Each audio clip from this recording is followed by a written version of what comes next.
Najprej lep pozdrav vsem, upam, da ste vsi celi, zdravi, nepoškodovani, da ste tole, kar smo doživeli skupaj, preživeli koliko v dobri koži. In danes so mi prijatelji iz gospodarske dali eno zanimivo nalogo, da spregovorimo o dveh, na prvi pogled bi rekel nevšečnim besedam, in to sta beseda kriza in to je beseda stres. In jaz bi tukaj uporabil najprej, da se zmenimo med sabo, kaj sploh kriza je in kaj sploh stres je. In bi tukaj dal en pogled na besedo, kako v psihiatriji in poslovni psihologiji sploh definiramo besedo krize.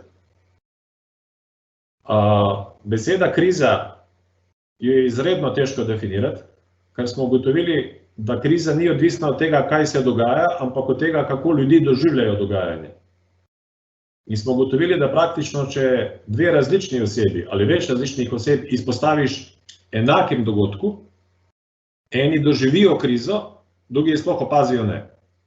In to je problem, kako v podjetju, kako v državi, kako v družbi sploh definirati, da imamo krizni dogodek. Tako da se danes bomo ukvarjali s tem, kako ljudje nasploh doživljajo krizo takrat, ko jo v resnici doživljajo same za sebe ali sami zase.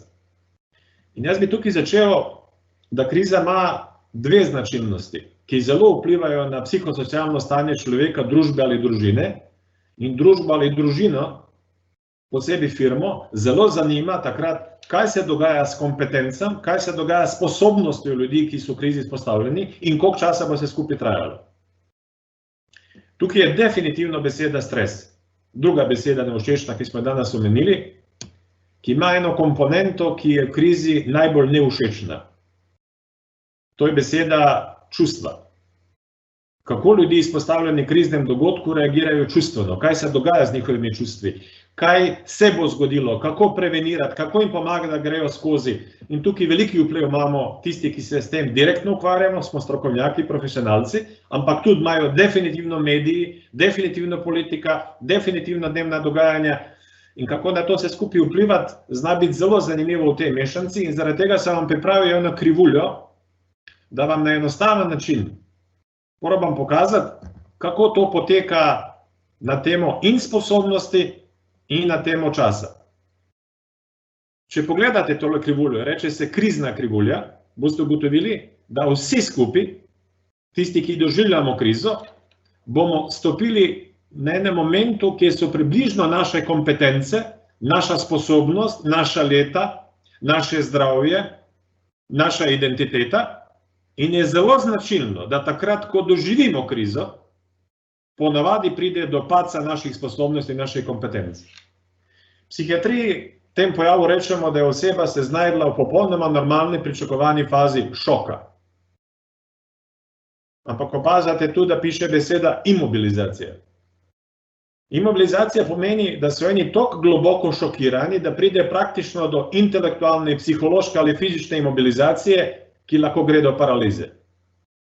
V družbi, podjetju ali družini faza zelo neprijetna, ampak je pričakovana. To pomeni, da nam sposobnosti padajo toliko, da to, kar smo počeli krizo z rutino, uspešnostjo, znanjem, veščino, nam naenkrat ne gre več od rok. In takrat me zelo ljudi pogosto vprašajo, čakaj, pa kaj je narobe z mano? Pa do včeraj je vse laufalo, danes mi ne gre. Probam pa moram ponoviti, delam napake, mi se dogaja. Kaj je narobe z mano? Odgovor je, nič ni narobe s tabo, se nahajaš v popolnoma normalni pričakovani fazi, ko tvoje sposobnosti upadajo, ampak brez skrbi, zadeva se bo hitro vrnila nazaj. Tem rečemo po domače, oseba začne prihajati k sebi. Ta občutek, da precej hitro, prosim, da besedo hitro vzamete z rezervo, prihajamo k sebi, rečemo, oseba začne naenkrat opažati, da ji se vračajo in znanja, in veščine, in rutine, in to je pomirja in reče, no, zdaj se že počutim boljše, zdaj mi je že v redu. Ampak ta hribček, ki na prvi pogled gre navzgor, je navidezna dobra novica. Zakaj je navidezna dobra novica? Ker v tem delu hribčka rečemo pri kriznem menedžmentu, No, zdaj smo že prišli v fazo zanikanja realnosti. Oseba se dobesedno obnaša, kot da krize ni. In proba s prejšnjimi inštrumenti, prejšnjimi identitetami, s prejšnjim znanjem, prejšnjo veščino reševati novo situacijo. Če se spomnite srednje šole, to je bila definicija neinteligentnosti. Ampak takrat postajamo neinteligentni in prihajamo v fazo, ki je zelo značilna potem, da rečemo pubertetniška, uporniška faza, ki je značilna potem, da zelo pogosto prihaja do praznih prerekanja, dokazovanja. Žal dokazovanja ne kaj je prav, ampak kdo ima prav. Začnejo se med sabo prerekati strokovnjaki, politika, mediji, različne skupine, dokazovanje, kdo ima prav in na podlagi tega probamo dokazati, kaj je realnost. Če jaz dokažem, da ti nimaš prav, nisem dokazal, kaj je prav. Žal tukaj prihaja do teh zlob in reče, veliko je, Angleži bi rekli power playov, mi bi rekli iger moči. Zakaj je v podjetju, v družbi, družini to zelo nepriljubljeno? Zaradi praznih komunikacij, zaradi veliko navideznih konfliktov, zaradi stvari, ki so zelo nevšečne, naporne, najemljajo in energijo in čas.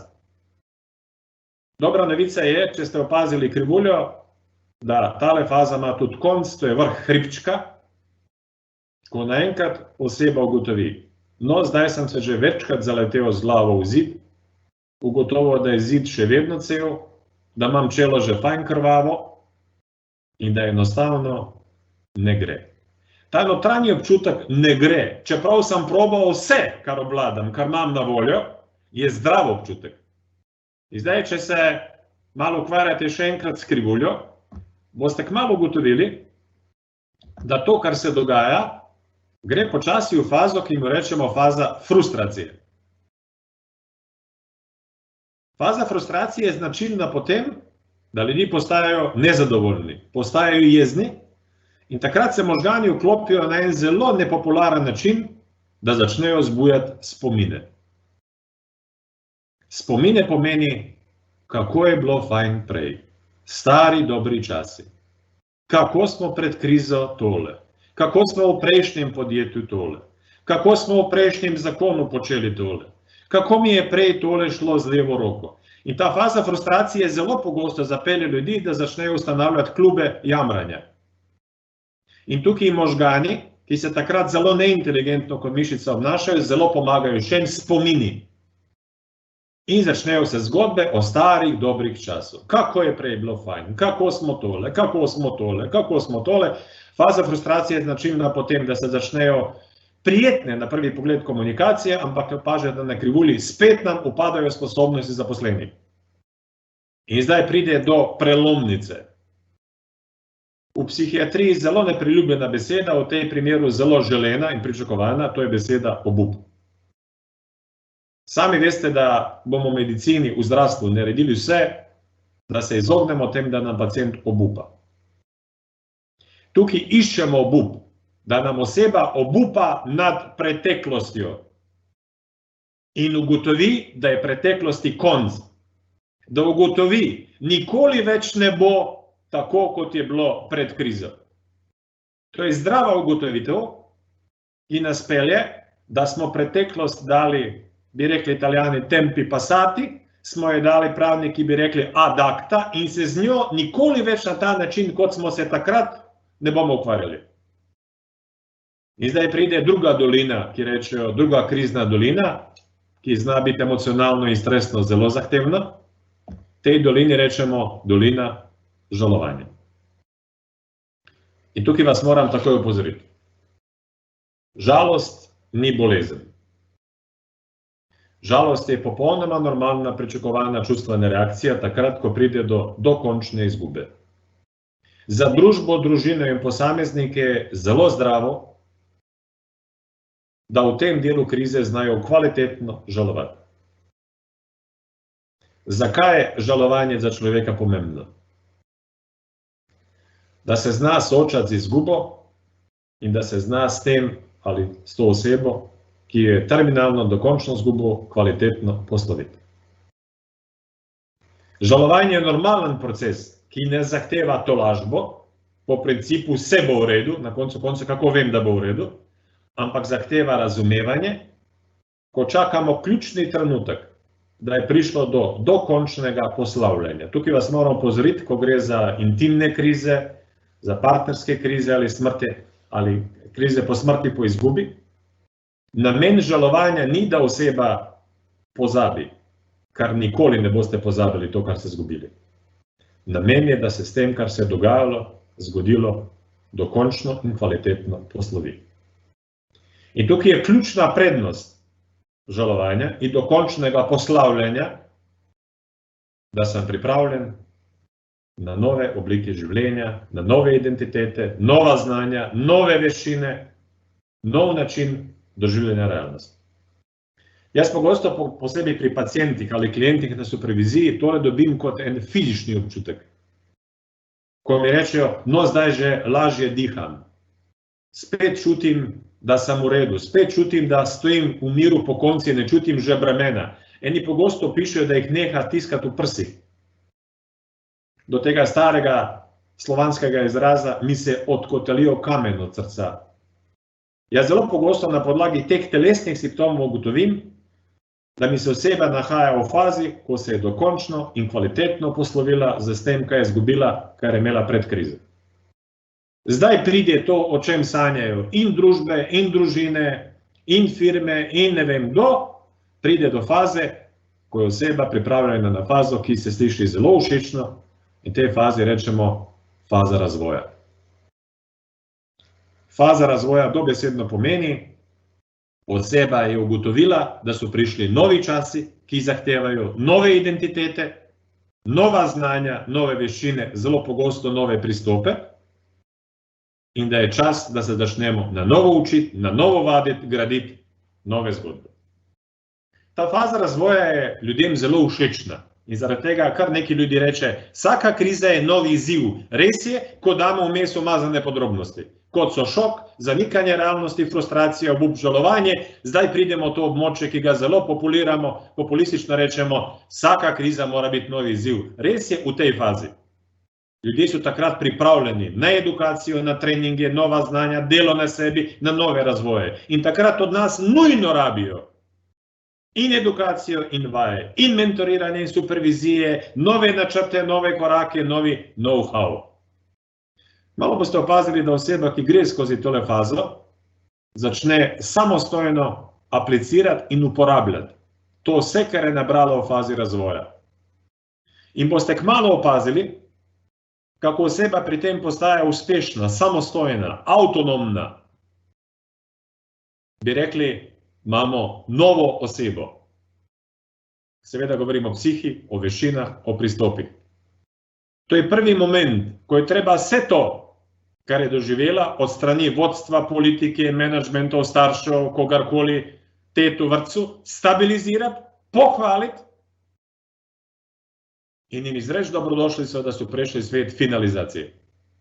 Finalizacija pomeni, da je oseba šla skozi krizni dogodek, da je prišla do novih znanj, novih veščin, novega pristopa, nove identitete in takrat rečemo, takrat je kriza končana.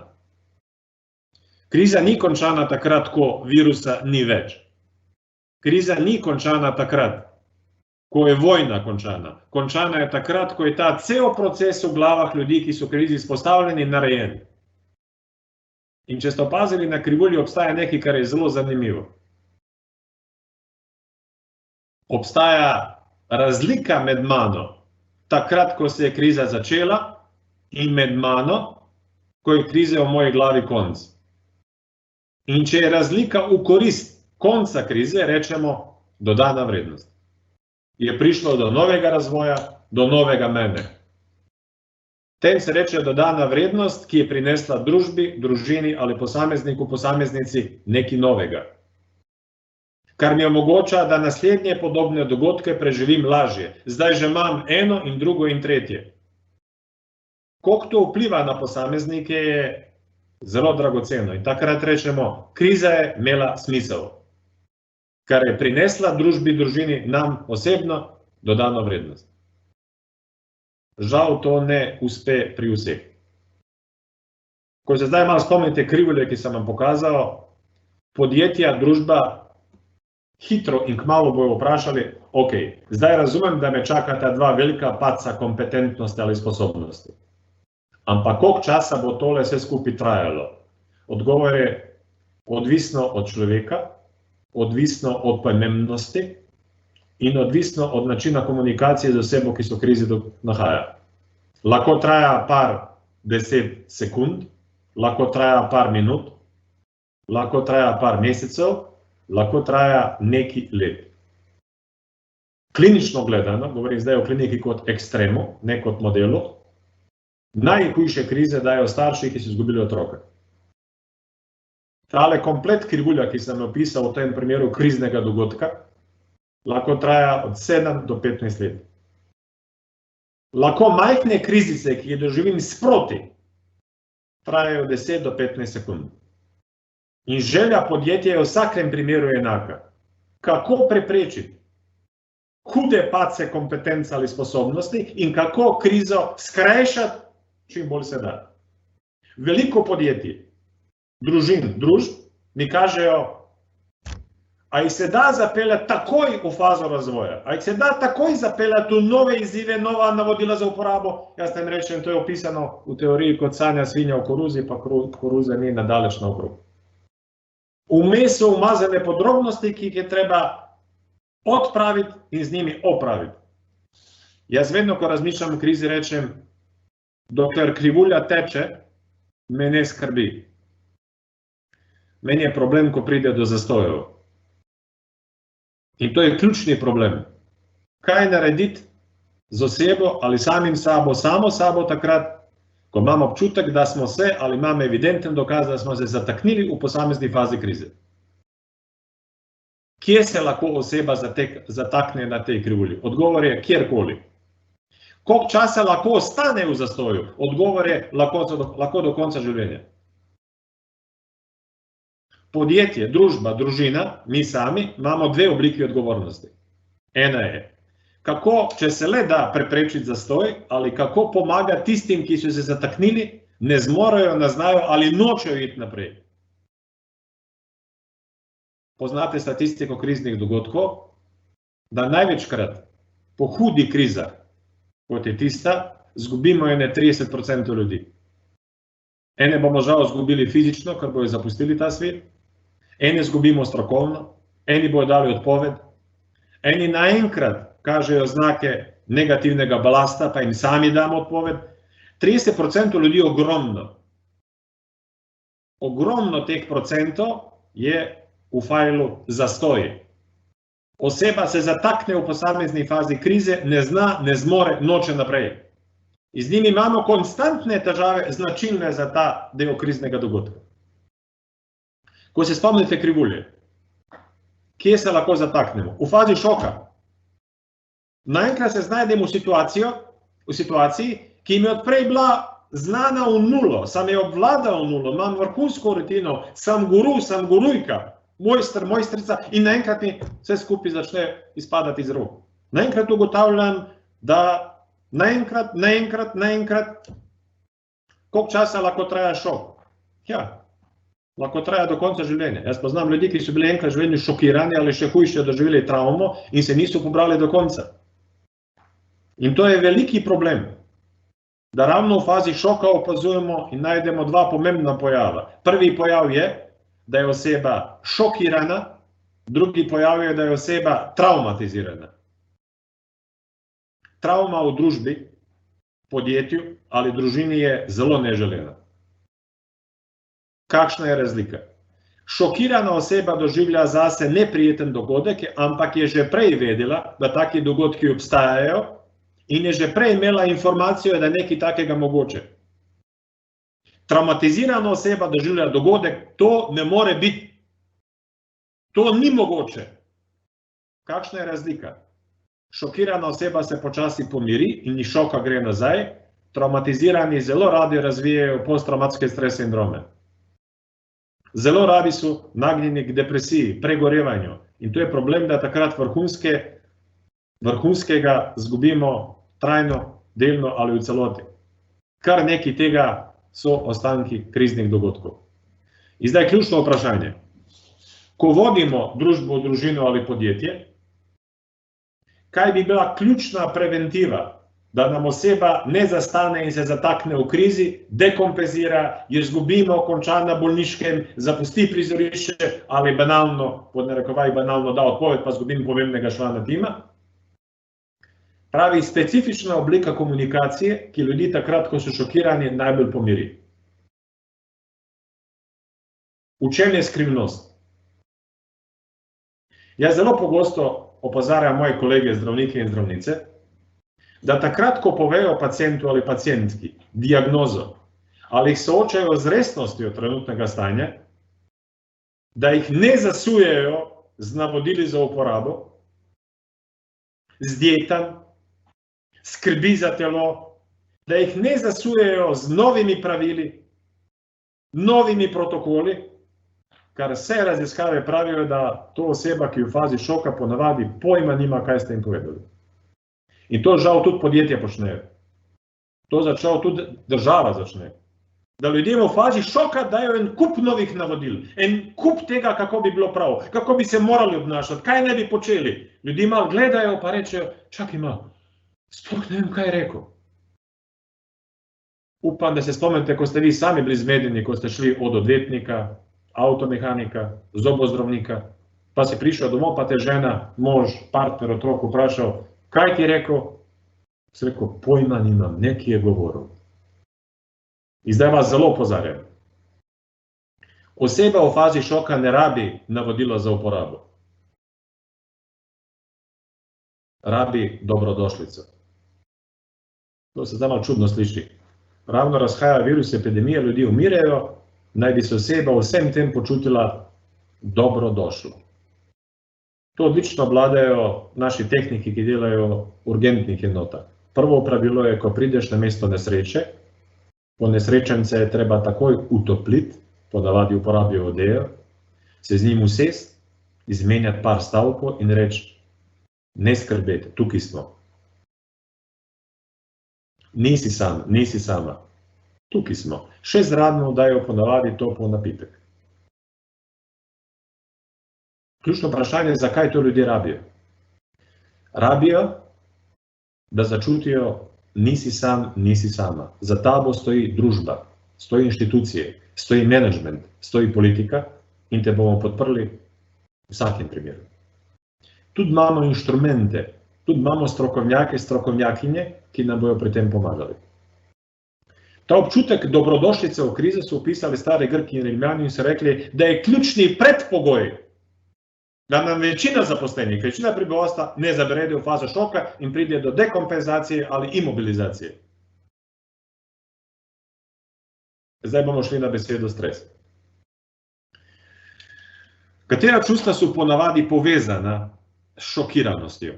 Zelo pogosto imamo primer, da so ljudje zmedeni, da so prestrašeni, da so panični ali da so zgroženi. Eni takrat postajajo jezni. Žal imamo primere, da osebe takrat postajajo sovražne. Imamo različne primere, ampak to vse, kar sem napisal, je opis neprijetnih čustev. Neprijetna čustva so stalnica in spremljajo fazo šoka. Kaj jaz lahko naredim takrat, če sem vodja te osebe, sodelavec te osebe? Če sem sosed, avtomehanik, zobozdravnik? Edina veščina, ki takrat šteje, je beseda empatija. Ne pozabite ključno pravilo. V fazi šoka ljudje bojo kmalu pozabili, kaj ste jim rekli. Skoraj nikoli ne pozabijo, kako se je pri tem počutili.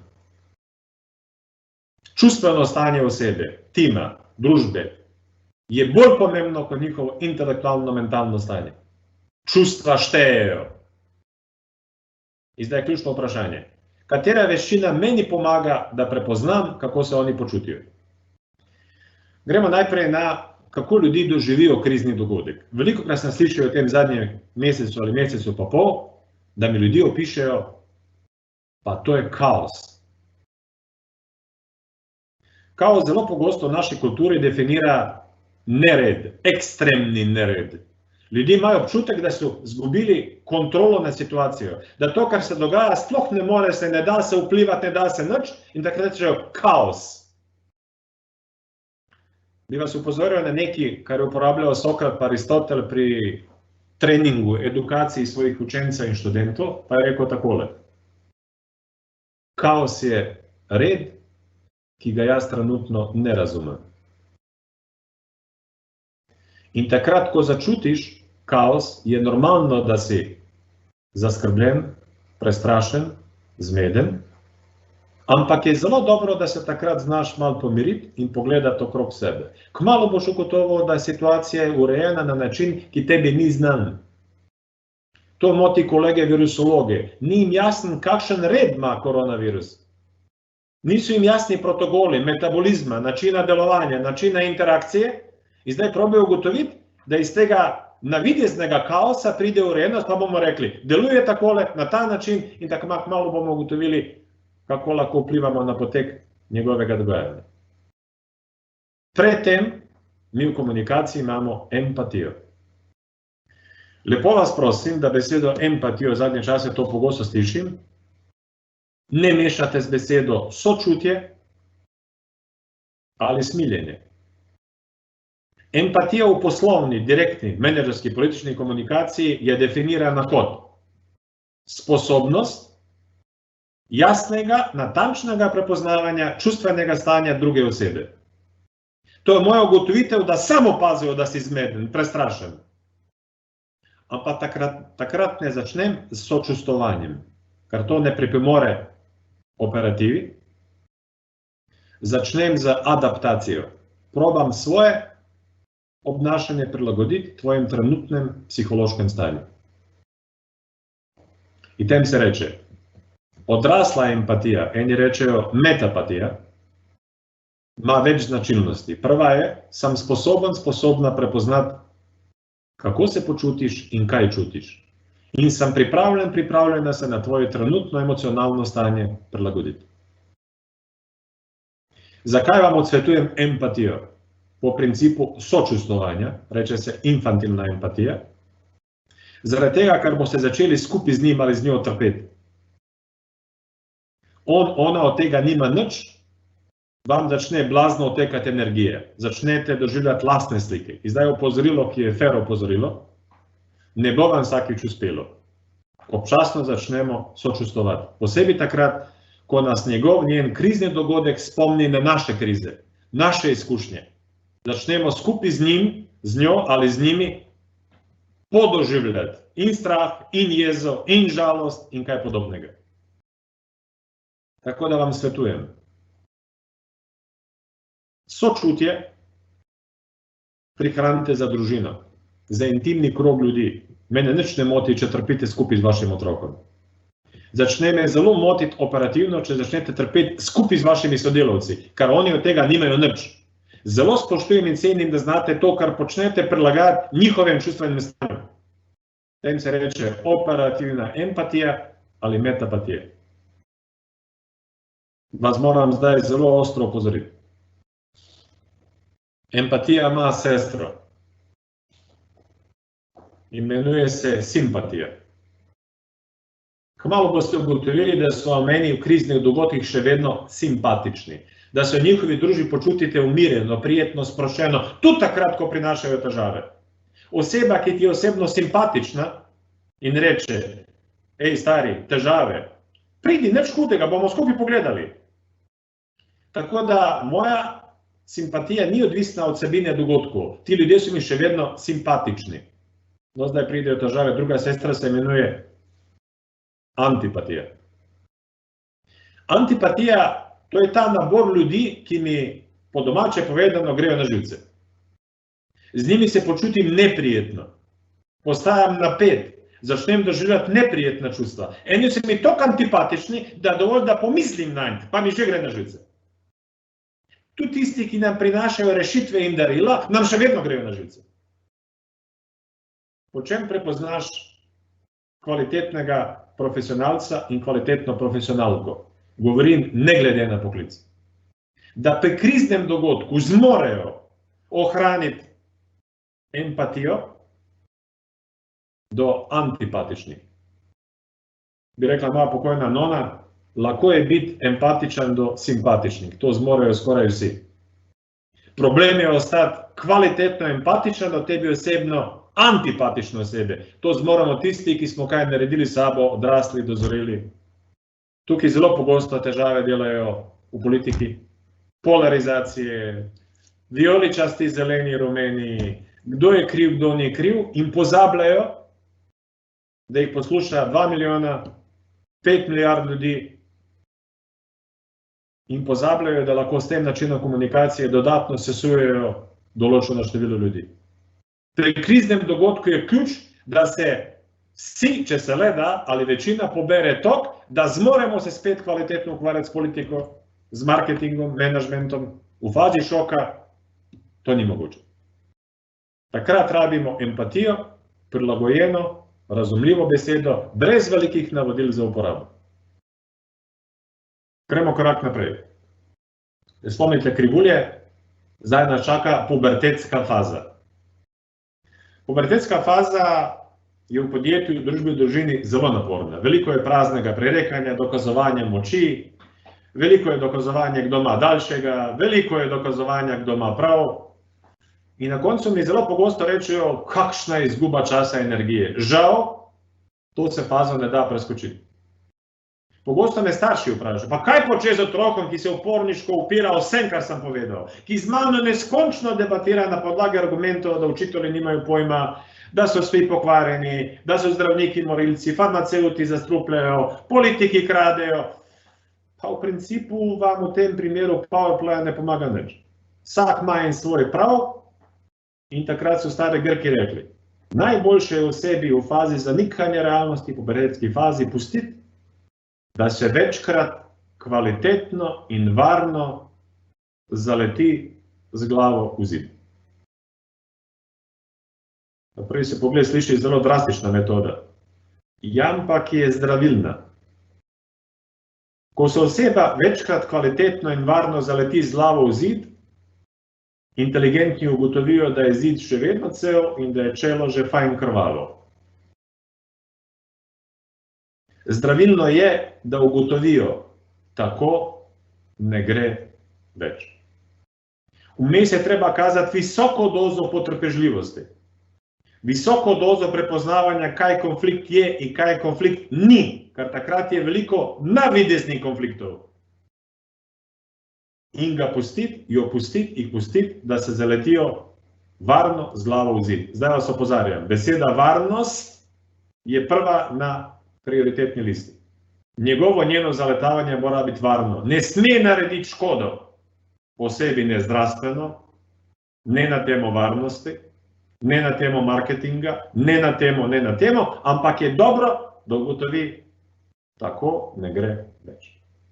No, zdaj pridejo faze, ki so na temo stres menedžmenta pomembne, to je faza klubov jamranja. Ljudje začnejo govoriti o starih dobrih časih, kompetence padajo in mi začnemo jamrati. Kako je prej bilo fajn, kako smo to v prejšnjem podjetju, prejšnjem sistemu, kako je to prejšnja vlada, kako so to prejšnji politiki, kako tole. To, kar vam svetujem takrat, prvo in osnovno, kar imamo v zdravstvu, je primum non nocere. Najprej ne škoduj. Ne škoduj pomeni, da se ne pridružujete klubu jamračev. Da začnete skupaj z njimi zbujati stare, dobre zgodbe. Da začnete skupaj z njimi dolivati olje na ogenj, ki se imenuje jamranje. Jamranje je na prvi pogled všečno, ker takrat smo nostalgični, vrtimo stare dobre slike, počutimo se prijetno za preteklost, v principu ne prenaša nič dobrega in konstruktivnega. V principu prinaša potencialni zastoj. Ne pozabite, eni v tej družbi jamrajo že dobrih 30 let. Eni bo jamrali naslednjih 50 let. To je značilnost, da ko se spremenijo sistemi, vlade, države, uprave, vedno ostaje en del ljudi, ki ostane z mislimi v starem sistemu. Kaj čakamo? Čakamo, da iz jamranja pridejo kvaliteten obup. Kvaliteten obup pomeni, da obupajo nad preteklostjo in ugotovijo, nikoli več ne bo tako, kot je bilo pred krizo. Tako kot je bilo pred najino ločitvijo. Tako kot je bilo pred epidemijo. Nikoli več ne bo tako, kot je bilo. To, kar moram zelo pozoriti na podlagi števila klicev, ki jih imamo pacientov, klientov v tem mesecu, narašča nam subdepresivnost, narašča nam depresivnost in naraščajo misli o samomoru. Ključni zaplet je, da nam oseba v fazi obupovanja nad preteklostjo ne začne obupati sama nad sabo. Jaz pogosto slišim menedžerke v zadnjem mesecu, ne vprašajo več kako in zakaj. Pogosto slišim čemu. To čemu je najhujša, najslabša novica. Družbeno, skupinsko, podjetniško, kar govori o tem, a ima tole se skupaj več smisel. Imate zdrav, konstruktiven obup nad preteklostjo, zelo nevaren obup nad samim sabo, nad samimi sabo. Sami veste, da smo v Sloveniji zelo občutljivi na temo depresivnost, suicidalnost in smo tukaj pravljeni narediti vse, da človeka preusmerimo iz vse skupaj nima nobenega smisla, v konstruktiven stavek, preteklosti je konc. Ko nam to uspe, pridemo v fazo žalovanja. Jaz sem z žalujočimi zelo previden. Tudi, ko mi pridejo na terapijo, se usedem, empatično, poslušam z razumevanjem. Nič ne grem v tolažbo v principu, saj bo vse v redu. Nič ne grem v enostavno počakam in pustim človeka, da v miru žaluje. Pa še enkrat opozarjam, stres management kriznega je, žalost ni bolezen. Žalost je normalno emocionalno stanje, ki ga doživljamo takrat, ko pride do terminalne, dokončne izgube. In ga je treba odžalovati. Zakaj uporabljam odžalovati? Ker namigujem na strateški namen žalovanja, to je dokončno poslavljanje. Dokončno poslavljanje pomeni, da nam oseba iz IT jezika, aktivnega screensavera, ki nam non-stop skače na zaslon, preusmerja pozornost, gre v zaprt fajl, ki ima komando open and close.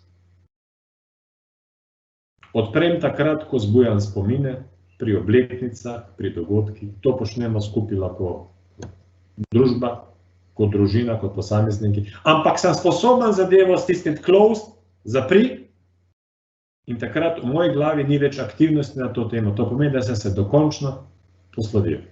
Bi rekli po domače, pustim, da odide, da gre po svoje. Žalovanje je odvisno od dveh ključnih elementov. Od pomembnosti izgube in komunikacijskega okolja.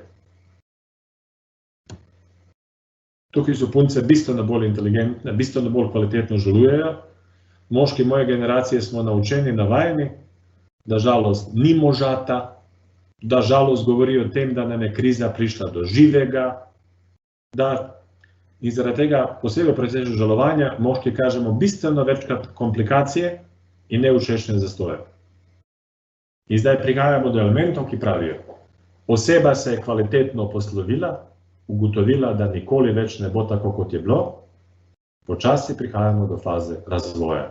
Imamo osebo, ki stoji dokončno, pokončno, imamo osebo, ki ve, da ne ve, in takrat ponujamo nova znanja. Zdaj je čas za navodila, zdaj je čas za tretmaje, terapije, strategije, taktike, zdaj je čas, da ljudem povemo, rabi še tole, daj deli še na tem, zdaj je čas. In bojo zelo pripravljeni sodelovati, ker sami vejo, da ne vejo. Zdaj pridejo edukatorji, zdaj pridejo novi know-how, zdaj pridejo treningi, zdaj pridejo, kaj pomagamo ljudem, da v tej fazi krize pridejo do novega know-howa. Ljudje se začnejo razvijati. A mi lahko oseba se zatakne v tej fazi? Da, lahko ostane večni učenec učenka. Kaj je zdravilo? Zdravilo je, da ga z novimi znanji in veščinami pošljemo v prakso. Naj gre preizkušati. Naj gre aktivno delovati.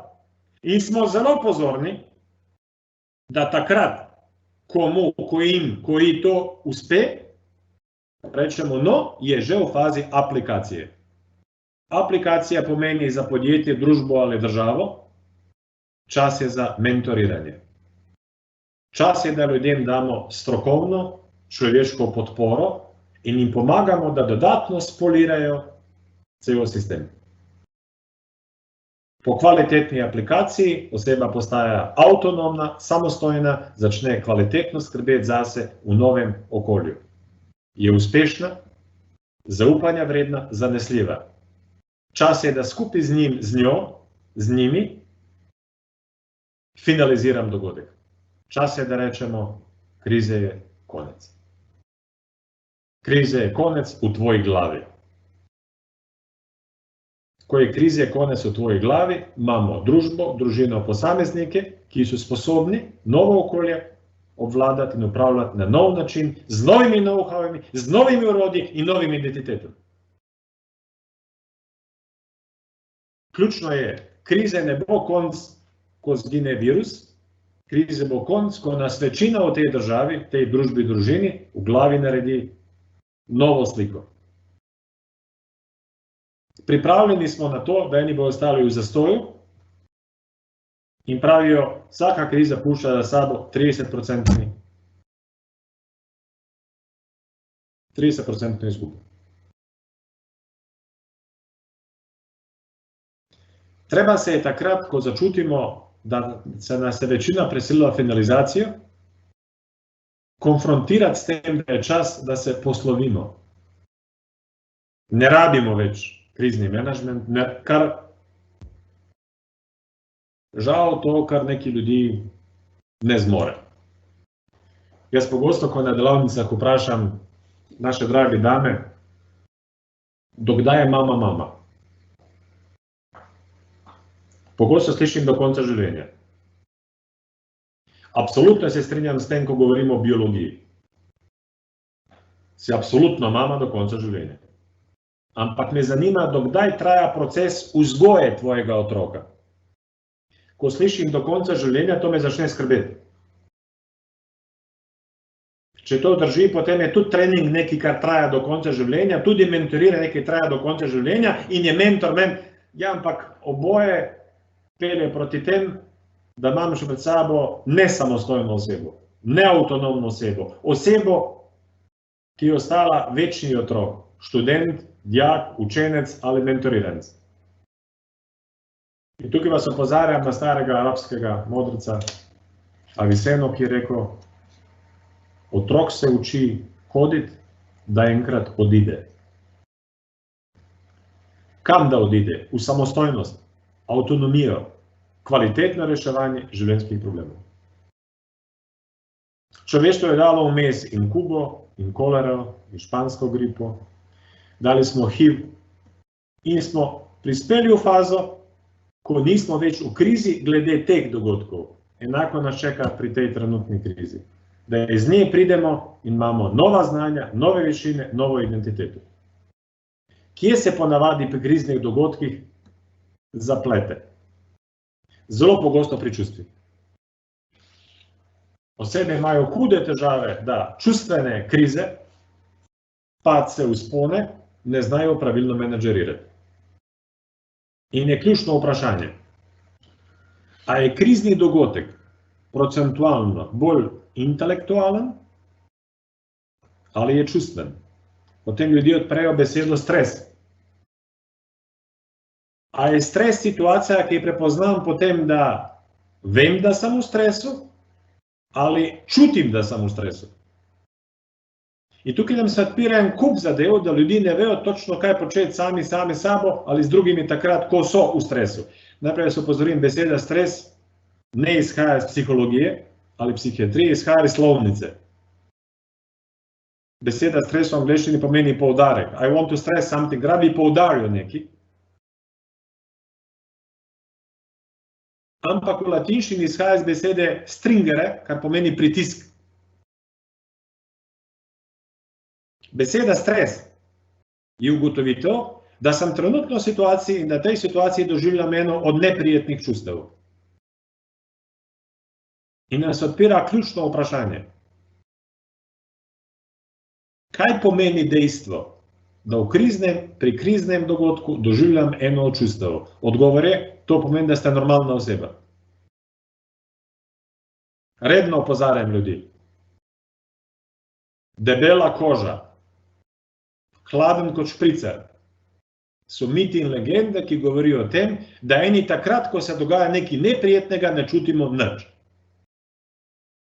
Antiteza je, vsi smo mi krvavi pod kožo. Tukaj se pogosto zaplete, kaj ljudje rečejo, čustva samo zakomplicirajo krizo ali je podaljšajo. Nimamo dokazov.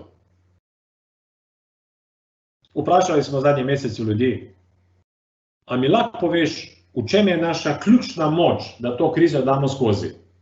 70% ljudi je rekli, da je to moč razuma. Ko smo jih vprašali o čustvih, kar neki ljudi, posebej X generacija, baby boom generacija, rekli, čustva samo motijo. Potem slišim, čustvo pri kriznem dogodku lahko zablokira človeka. Lahko zmede dodatno.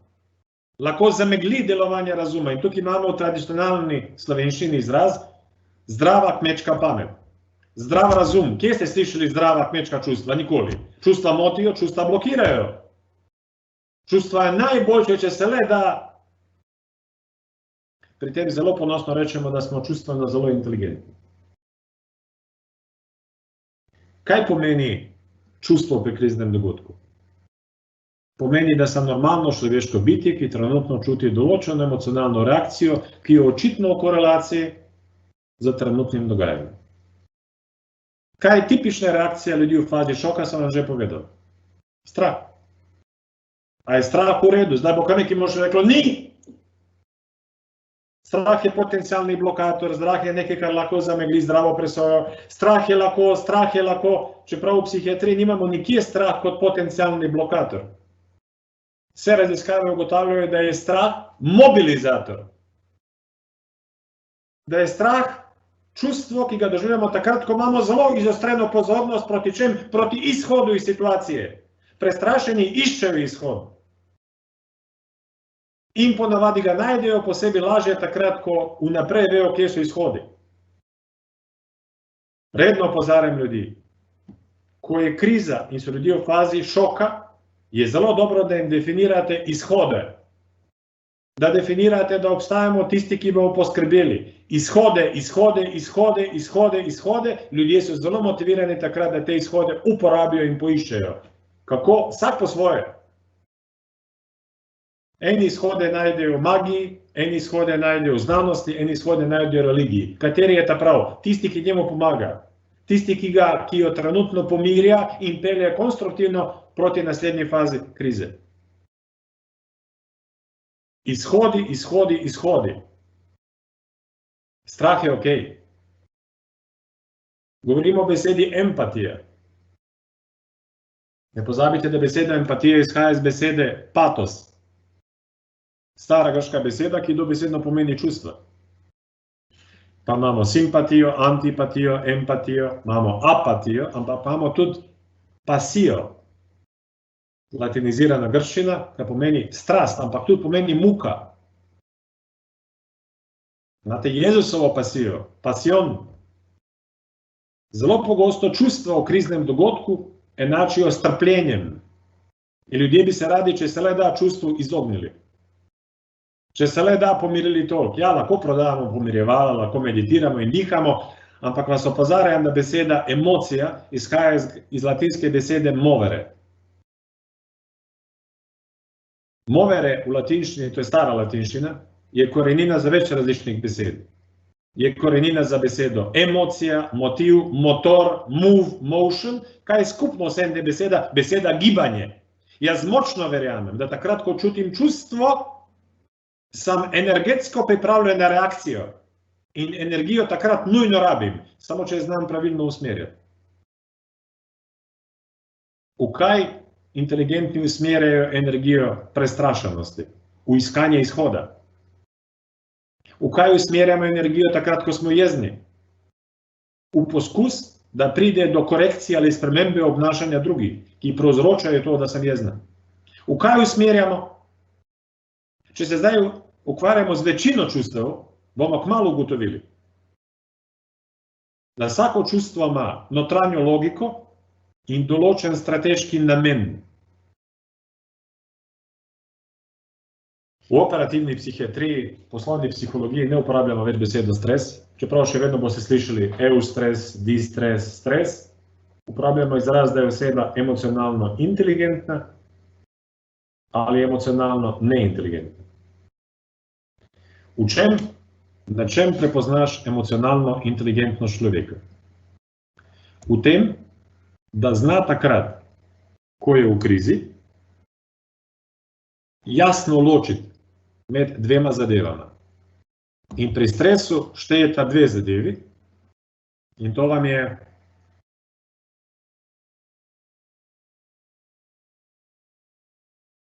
čustvo in obnašanje. Čustvo je to, kar trenutno čutim. Sposobnost, da prepoznam to, da čutim pri drugih, se imenuje empatija. Ampak žal kar neki ljudi enači besedo čustvo s tem, kaj počnejo takrat, ko čutijo. In tukaj imamo en kup nesporazumov, da ljudi mislijo, da je to, kar čutijo in to, kar trenutno počnejo, med sabo vnaprej povezano. In tukaj nam se odpira en zelo pomemben problem. Če vnaprej povezujem to, kar trenutno čutim, s tem, kar planiram početi, lahko mi se zgodi naslednja slika. Da je to, kar počnem v tem trenutku, zame logično, normalno, pričakovano ali naravno. Jaz pogosto vprašam ljudi, kaj je tebi osebno normalno kot dejanje, kot obnašanje, takrat, ko si jezen? Tukaj dobim en kup različnih odgovorov. Eni rečejo, takrat je pričakovano logično, da grdo gledam, normalno je, da bliskam z očmi, normalno je, da krilim z rokami, popolnoma je normalno, da začnem preklinjati, normalno je, da takrat dvignem ton glasu, normalno je. Jaz takrat znam vprašati, a se slišijo, da je v Sloveniji največkrat normalno pričakovano, da ljudje, ko so zelo jezni, obmolknejo. Ja, pravi, res je. Pri nas smo doma zelo pogosto tiho takrat, ko je kdo zelo jezen, pobesnel ali slabe volje. Potem ga vprašam, čakaj malo, pa kaj je potem normalno? To, da kričiš, grdo gledaš, ali da se zaviješ v molk, pa ne spregovoriš ni besede. Potem so ljudje malo zmedeni, ja, na prvi pogled to je kontradiktorno. Pravim, ni kontradiktorno. To, kar počneš, si verjetno dobil kot navodilo za uporabo v svoji biološki družini. Potem sliši, ja, res je. Pri nas je bilo veliko krika in vika. Pri nas je bilo veliko molka. Pri nas je bilo, pri nas je bilo, pri nas je bilo. In to je problem, da zelo pogosto otrok pri bazični vzgoji dobi navodila za uporabo. Kaj početi takrat, ko si jezen?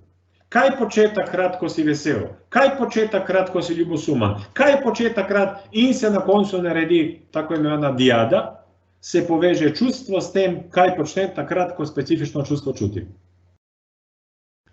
Tem se, dragi moji in draga moja, reče vzorc. Večina ljudi so sužnji ali sužnji lastnih vzorcev, ki iz podzavesti upravljajo z njimi in so jih pobrali v praktično prva 3 leta življenja. Ti vzorci znajo pri kriznem dogodku narediti veliko škode. Ogromnokrat slišim, ne morem proti sebi, to je moja narava, to sem jaz. Občasno slišim, saj sem Primorc, eni rečejo, saj sem Prekmurc, eni rečejo, da so vročekrvni. Zadnjič mi je predsednik uprave rekel, ko je zelo napačno odpeljal krizni dogodek na upravi, ja, mi je fuknulo varovalke ven. Eni rečejo, da jim se je strnilo, eni rečejo, da jim je počel film, eni rečejo, da jim se je strgal trak, eni rečejo, ampak praktično pri njih začutim, aha, to je tvoj vzorec, kako reagiraš v krizni situaciji, ko doživiš intenzivna neprijetna čustva. Jaz bi bil zelo vesel, če od današnjega srečanja odnesete v glavi ključno zakonitost stres menedžmenta, ki glasi, To, kar v krizi, v stresu čutim, med sabo ni vnaprej povezano. Ni vnaprej logično in pričakovano. Vmes imam vočno varovalko, ki ga za razliko od večine živali imamo dobro razvito, in to je razum. Tem bi rekel pokojni Aristotel, definicija svobode ni v tem, da narediš prvo, kar ti na misel pride. Definicija svobode je, da svobodno premisliš o tem, kaj boš počel. Zaradi tega redno opozarjam vodje, menedžere, menedžerke, da je zelo dobro, da kmalu, dovolj zgodaj, ozavestijo lastne vzorce in naredijo kvalitetno strateško odločitev, a so vzorci, ki jih imajo prizgojene, kvalitetni, konstruktivni. Da tiste, ki niso, spravijo v ropotarnico in da začnejo razvijati nove. Kako se reče tem novim načinom? Reče se socialna veščina. Kaj pomaga v kriznem dogodku, posebej takrat, ko je vprašanje stresa? Da pogledam v nabor, koliko lastnih čustev poznam, koliko sem jih sposobna prepoznati takrat, ko jih čutim, in a sem sposobna razumsko obdelati in izbrati ustrezno obliko obnašanja, ki me bo peljala do konstruktivne realizacije cilja, prevencije zastoja ali kaj podobnega. In zdaj bi rekel nekaj zelo pomembnega. A vam bo vsakič v stresni situaciji uspelo narediti nekaj pametnega, konstruktivnega? Odgovor je ne. Pogosto vprašam moje kolege in kolegice, kako se imenuje oseba, ki vsakič odreagira pravilno in konstruktivno? Reče se popolna oseba. Potem jih vprašam, koliko je popolnih oseb na tem svetu, pa malo se začnejo smejati, pa rečem, brez skrbi, popolni smo redki. To je zaključek vica na temo, popolni ne obstajajo. Vsi smo občasno naredili neumnosti, vsi smo občasno neustrezno reagirali, ampak če večinoma odreagiramo konstruktivno in pravilno, ljudi, ki so skupaj z nami v krizi, zgradijo zaupanje v to, da bomo ostali konstruktivni, korektni, poslovni, takšni in drugačni.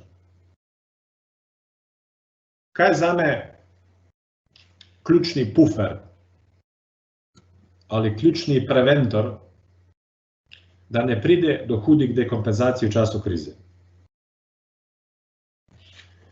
Eni svetujejo ljubezen. Na tem so hipiji zgradili svojo logiko, na tem bazira večina monoteističnih religij.